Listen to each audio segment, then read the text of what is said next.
Hey guys, welcome back to little baby Marmar's birth story. She's actually 1 month old today. Having a newborn is hectic, so I haven't filmed this until today. Look how cute she is. Yeah, we just took her 1 month photos and then I changed her into this outfit and now we're going to film a couple videos. So this setup, this look for both of us is going to be in several different videos. She's getting a little fussy, which means I gotta feed her. I'm gonna have this here to look at so that I don't forget anything. I just posted her birth vlog today, so if you haven't seen that yet, go ahead and watch that. But this video is the birth story, so this will be me explaining in detail what happened the whole day, actually starting from a couple weeks before and then in detail the day of. The timeline and just different things that happened because I wasn't able to go into depth when it was happening because I was a little busy having contractions and giving birth and such. And then afterwards that night I did try to explain, but I couldn't remember the times and I was just really confused. Now I have it all squared away, written down, because I don't remember. So now I will explain. I just went ahead and took it out of the vlog because it was really confusing and incorrect. I said the wrong thing several times. Starting this story back further, my due date was January 4th. The few weeks leading up to my due date, I was going to see my doctor weekly. She was born a week and 1 day early, so I was 39 weeks and 6 days. No, 38 weeks and 6 days. Sorry. I said I had everything figured out, but I obviously don't. She was born on December 27th. I went to see my OBGYN on the 16th, which is the Thursday, and I was dilated to a 1.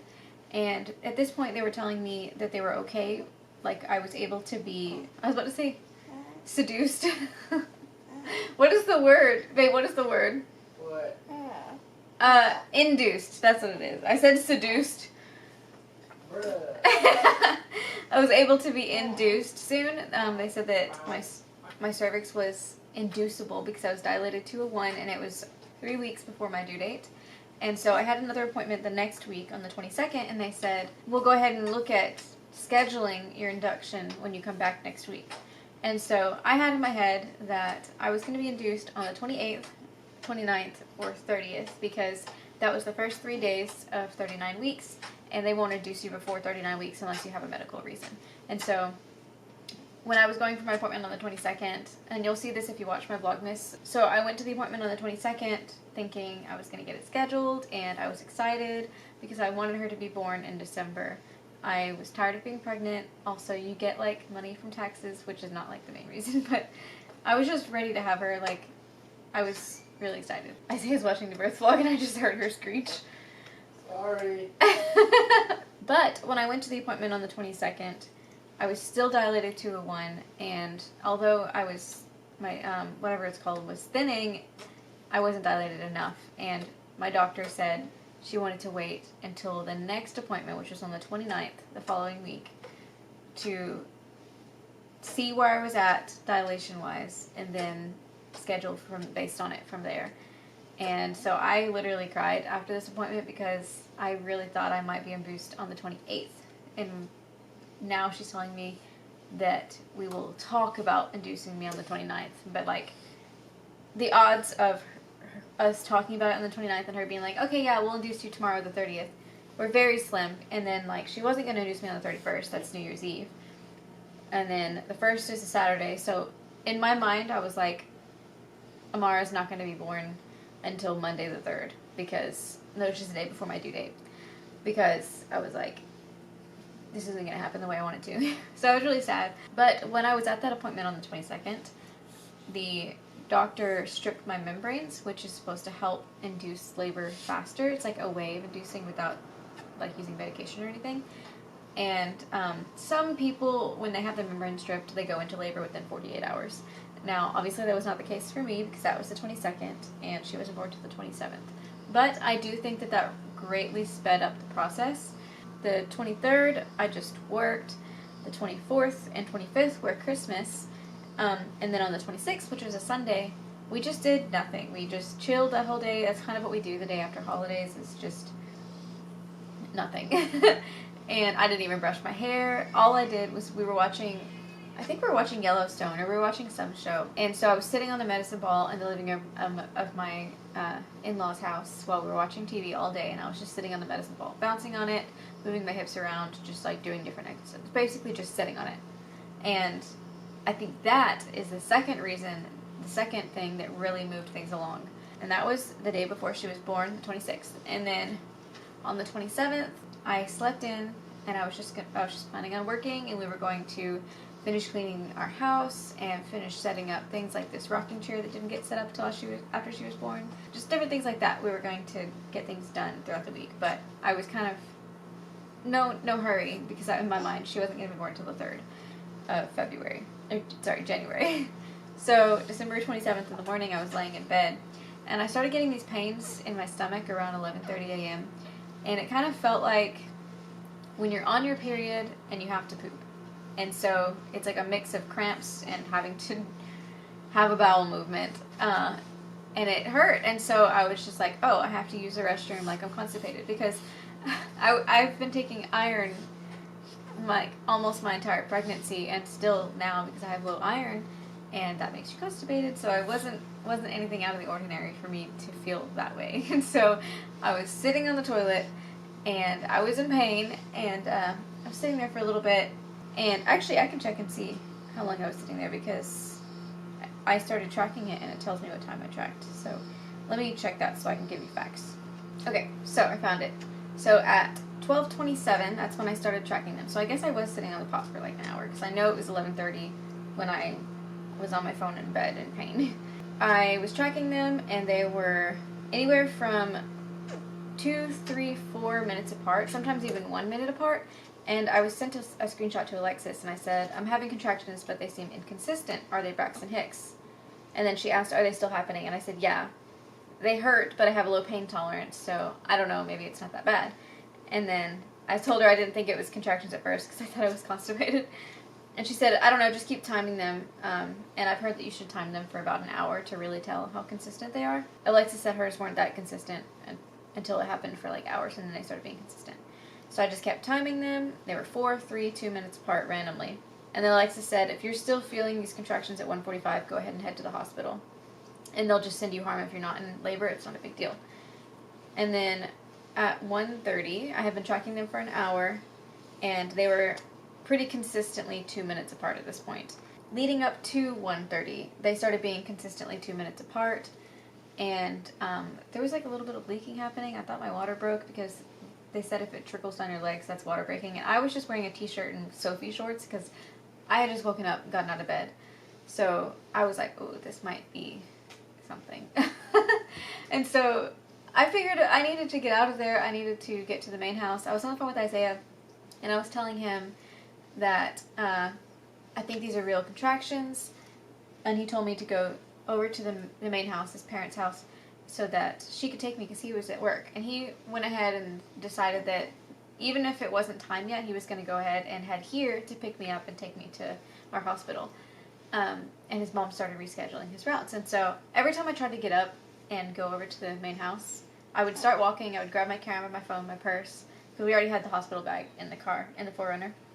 And then I would get to the door, I would have another contraction, and I would have to run back to the bathroom, because that was the only thing that gave me relief, was sitting on the toilet. Like, I don't know what it is about that position, but it made it not hurt so bad. And this happened like probably for 3 or 4 contractions. They were 2 minutes apart, so like this wasn't a long stretch of time. This was probably around 1 o'clock, and I couldn't get out the door. So Isaiah called his mom and had her come over here and help me. So she grabbed the stuff for me. I just had to focus on walking and ignoring the contractions and the urge to run over and sit on the toilet again. So we went over to the main house, and at this point we were still thinking Isaiah was going to come pick me up. So she went back into her office and continued trying to reschedule his route for today. And I went into their bathroom and I sat on that toilet. And then I had a comb that I was squeezing. I'll put in a clip of me having a contraction at the hospital when I was squeezing the comb. That comb helped so much for a while, until the contractions were really bad. But up until I got to the hospital, at least, it helped me a lot. So I was over at the main house. I was sitting on their toilet, and a contraction stopped. And in between contractions, there was no pain whatsoever. It was completely fine.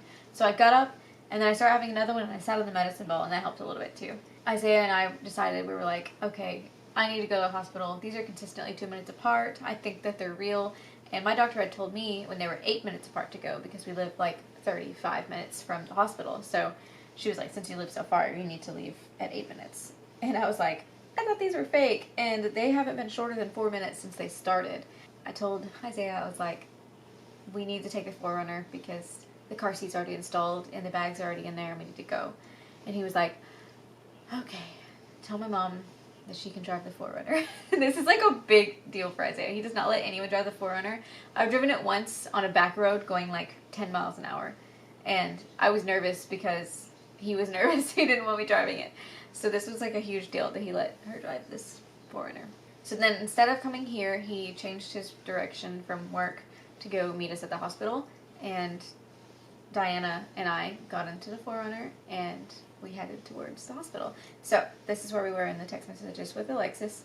I was still tracking them basically, and I told her we just left for the hospital. And this was like probably 1:20 at this point. Like, I'm not exactly sure on the times of like when we left here. All I know is that we were halfway there when my water broke, and that was at 1:33. And I was sitting on a towel. Quick little Norwex ad. Norwex is this cleaning brand that has really absorbent things and also like non-chemical cleaning supplies that my mother-in-law sells. And so she had this body towel and she folded it up and I was sitting on that, and I swear to you, it felt like 3 gallons of water came out of me, and it gushed on four different times. It was gushing, and it felt like each time felt like more water than I expected, but it happened 4 times. It was so much, and you can't control it, and it's really warm, and it's really weird. So this towel that she had folded up, she went back to and looked to see how wet it made the seat, because she knew the towel would absorb a lot, but she didn't expect it to absorb everything. Like, if you looked at the bottom part of the towel, it was like a big square like this big, and there was one little strip that was damp underneath. The rest of it was dry on the very bottom of the towel. And then where it was damp, the seat was like, I hate this word, but it was moist is the way she described it, like just barely wet. No, there was no drops of water. It was just kind of like humid. So she just used the dry part of the towel to dry that up, and the seat was perfectly fine. I thought that was crazy because it was so much water. Like, I could feel how much water it was. Okay, anyway, sorry. In the vlog, I was trying to tell the vlog, we're on the way to the hospital. These contractions started at 11:30. Like, I was going to explain pretty much everything I've explained up to here, but the contractions were so consistent and so painful that I could not focus to tell you guys. And so I stopped the recording, and then right after I stopped it, my water broke, and then I picked up the camera, said my water broke, and then I stopped it again because I just really needed to focus on breathing. And also I was on the phone with Isaiah, making sure that he was going to get there on time too.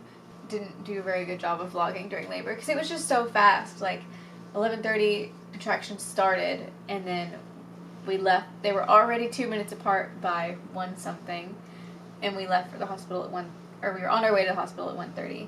My water broke at 1:33. Like, it just, everything was happening super fast. So Isaiah beat us to the hospital. He went ahead and checked me in, had them have a wheelchair ready for me. He was only there about 10 minutes before we were, and then Diana dropped us off at the front doors. Isaiah wheeled out the wheelchair. I got in the wheelchair, and he brought me inside. They had to check our temperature and stuff because of COVID, and then they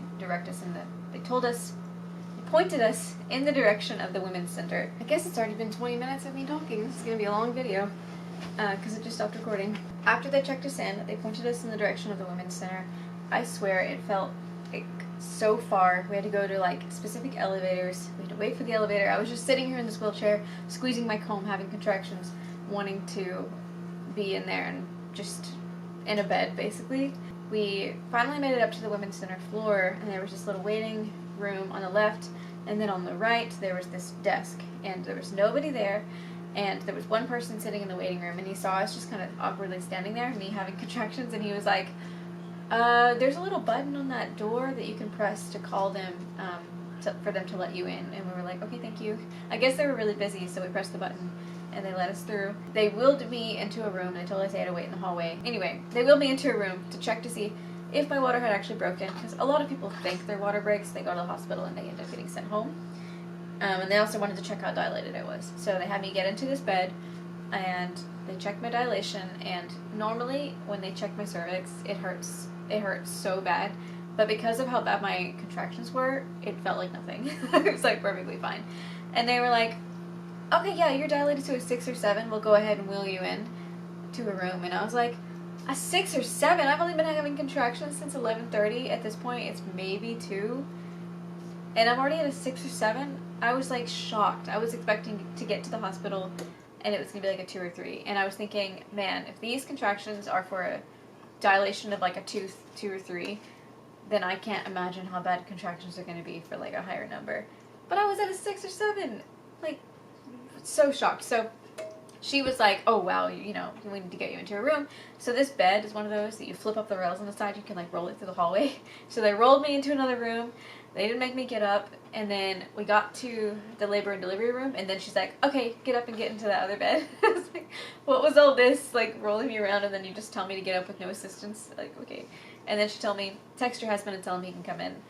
And so I pulled up my phone, and I texted Isaiah, and I said, they said you can come in now. But, like, I didn't know where I was. I just got rolled into this hospital. I hadn't walked until this point. I hadn't taken more than, like, 2 steps.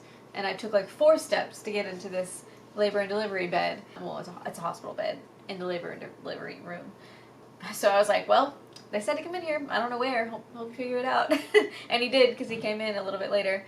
They asked me, do you want the epidural? And I said yes, as soon as possible. And they're like, okay, we need to have you sign some paperwork before we can give you the epidural. So they brought in this clipboard, and they were helping me sign, and they told me, just let me know when you're having a contraction, we'll pause, and then we'll continue after. And so I was like just signing as fast as I could. She was explaining stuff as we went, but I was like not fully listening. I was trying to listen because I know it was important, but I was like, I just wanted the epidural. I was like, if I sign these really fast, then I can have the epidural faster.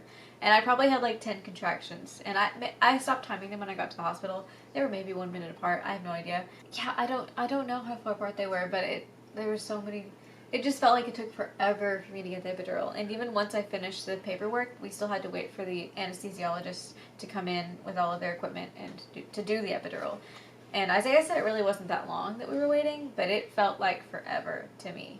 And I can actually look at the times, because I put the times in on the video, the birth vlog. I don't remember what times it was, but. So at 2:20, I did not have the epidural yet. At 3:44, I had gotten the first epidural, which I'll explain in a second if you didn't watch the birth vlog. It was, so probably about 3:30 is when I got the first epidural. So they had me sit up on the edge of the bed, and Isaiah came over and held my hands, and then the nurse was holding my shoulders.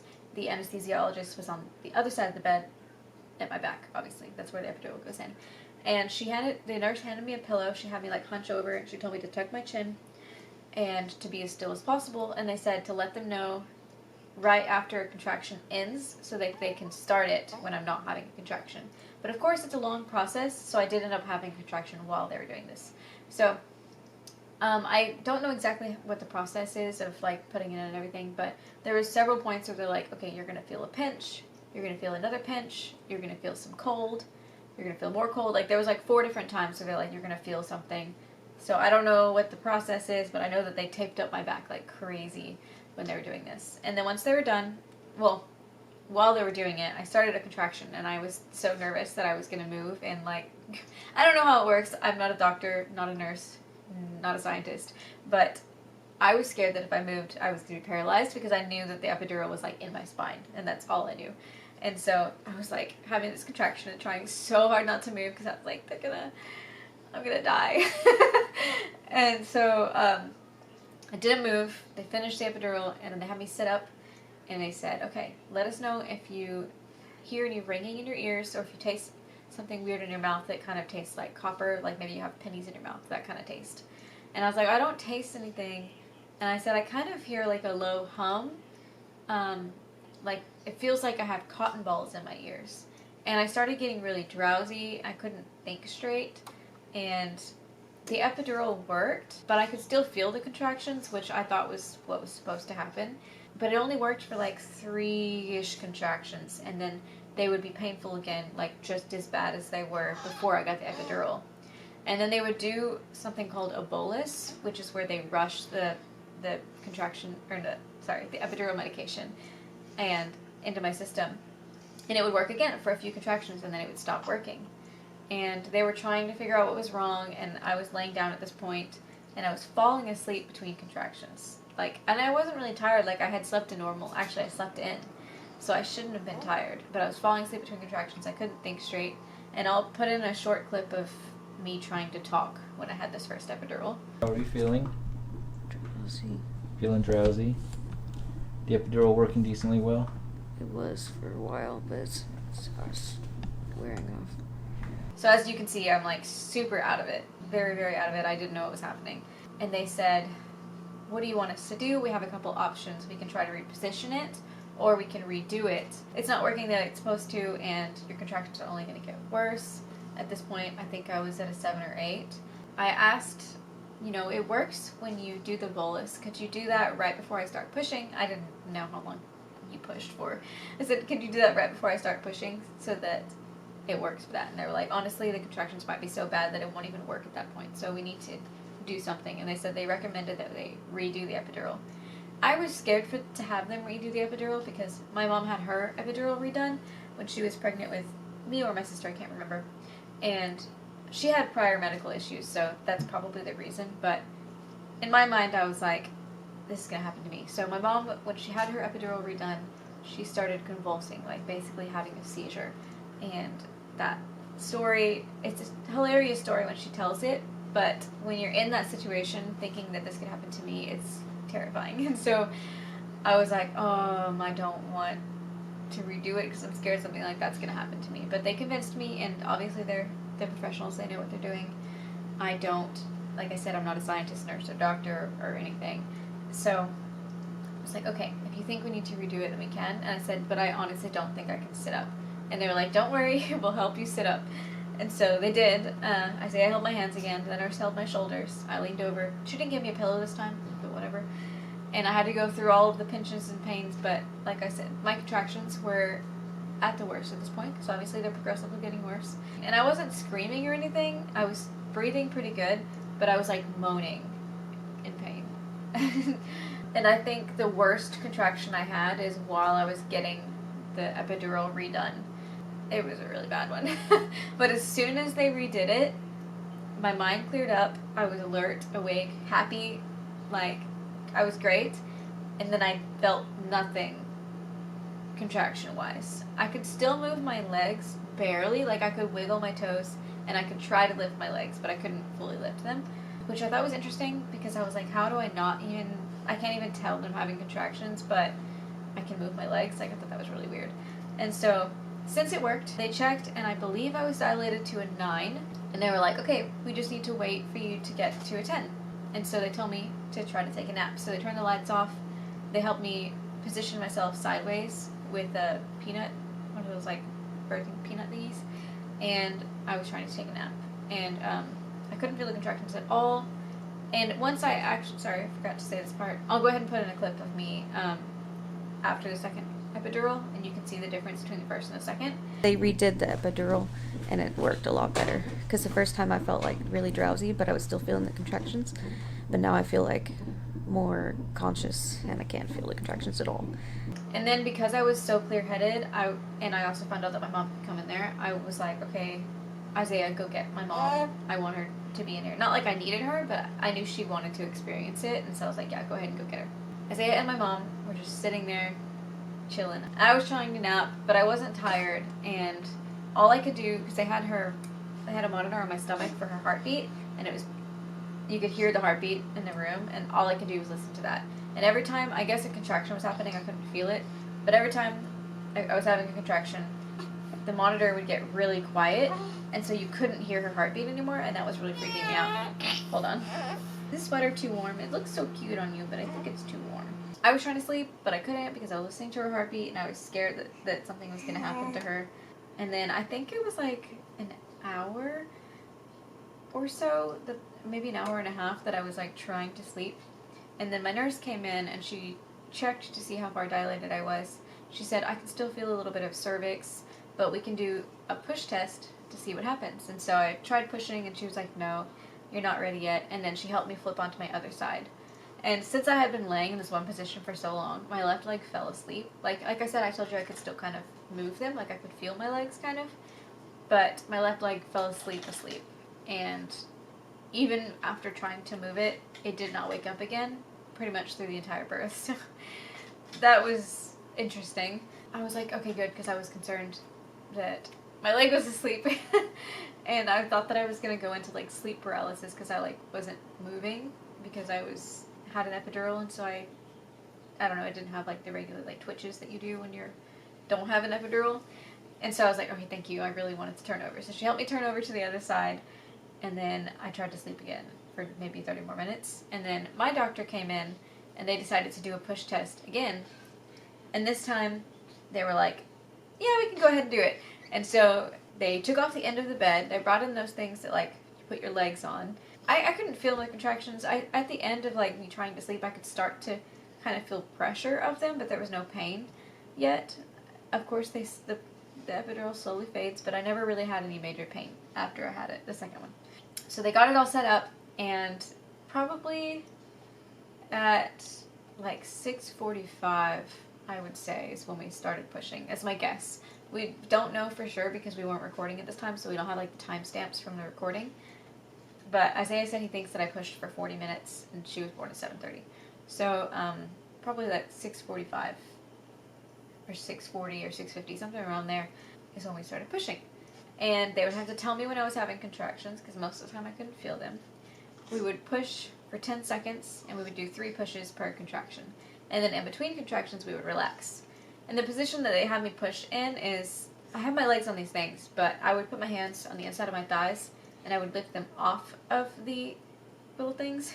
And I had to have the nurse hand me my left leg because I couldn't lift it because it was asleep. And then I would pull, like I would kind of do like a crunch, but I would pull my legs and my body up into a crunch position, and I would push with everything I had.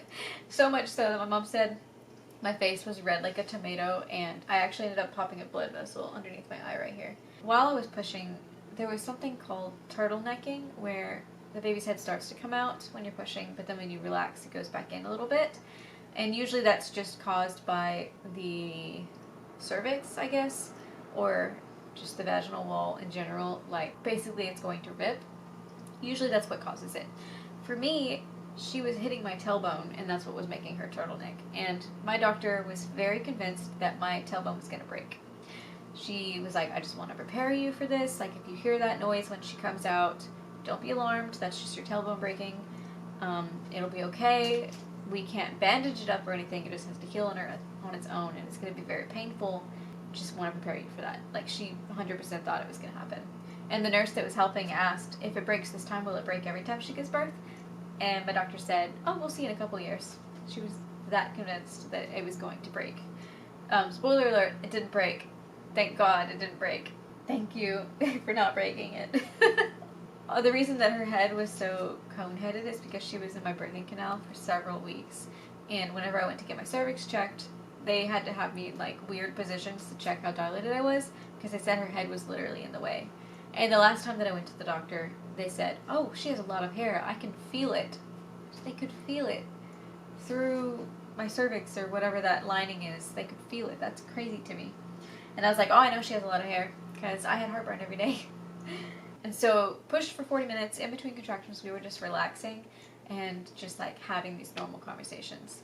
I'll put in a very short clip of one of the conversations that we had. You guys choose a middle name? We had 2. If she was born on Christmas Eve and New Year's Eve, it was going to be Eve. But otherwise, it's Isabel. Very nice. His name's Isaiah, and his grandpa's name was Abel. Oh, we got a contraction. But yeah, we talked about TV shows, about where her name came from. We talked about her hair, because she was crowning it about halfway through pushing. She started to come out. So they talked about like the hair color, and it was wet, so it looked like it might be curly, and just, she's asleep and she looks so funny. All kinds of conversations, and it was so weird that it was so relaxed in between these contractions, in between pushing. And one other thing we talked about is there was a drone show that was supposed to be happening in the parking lot at 7:30, and everybody kept making jokes like, oh, she needs to be born before 7:30 so we can go watch the drone show, and they just kept making jokes like, oh, you need to hurry up because we gotta watch the drone show. And then at about 7:12, 7:15, somewhere around there, my doctor said, okay, let's all guess what time we think the baby's gonna be born. And so my mom said 7:26, Isaiah said 7:24, my doctor said 7:31, and I was like, I said, what time do you think, Chelsea? And I was like, 7:30. I just kind of picked a random number, and I ended up being right. She was born at 7:30. She was 7 pounds, 11 ounces, 21 and a quarter inches. She had a huge cone head. Cone head went to the side, and I'll put a picture of it also. It looked wild. And the cone head went down mostly within a couple hours, and then it was still a little bit raised on the right side. Well, her left, right when I'm looking at her head. Probably a week, and then right before we took her newborn photos, it evened out. She still has a soft spot up there, but her head's even now. It's rounded. Sorry. As soon as she was born, as soon as she came out, like I said, at 7:30, she was kind of choking, which I'm sure most babies do, but it felt like forever. And then Isaiah said that they were like a pit crew, the way that they just started rubbing her down. And I mean, I was awake, but it was like hard for me to see. He had a better angle. He didn't hold my hand or anything because I couldn't feel anything, so he just kind of stood at the bottom and watched. And he said, "I've seen worse. I've gutted a deer before." I let my mom watch too. At first, I didn't want her to look from that angle, but I was like, I guess it's okay. My battery's about to die, so let me finish this up. I had a fever from pushing so hard. When she was born, she had the same 100.2 fever, but both of our fevers went down very quickly. She just had a fever because of my body warming her up too much. But they recorded it wrong and wrote down that she had a fever of 102 30 minutes after birth. And so they had to keep her an extra day in the hospital because they did blood cultures to make sure she didn't get some sort of infection while she was being delivered. So we ended up being in the hospital from Monday through Thursday because it was so late on Monday. We for sure were going to stay through Wednesday, and then we ended up staying Thursday for her. I got discharged on Wednesday, the 29th. So I think that I said everything that I wanted to. I did pretty good about vlogging the recovery part. So if you want to see what happened like after she was born in the recovery room, you can go watch the vlog if you haven't already. And then I also vlogged taking her home, which will be uploaded next. Actually, that one should already be up, so I'll link that one below. And then I also just basically filmed her whole first week of being home, and I don't know when that video is going to come up, but make sure you turn on post notifications so that if it's not already up, you know when it does come out. If you're new to my channel and you watched this whole video, hi, welcome. If you enjoyed this, don't forget to give it a thumbs up and go ahead and subscribe if you want to. I'll just say my normal outro. Don't forget to like, comment, subscribe, and turn on post notifications so you know when the next video is uploaded, and I will see you in the next video. Thank you for watching.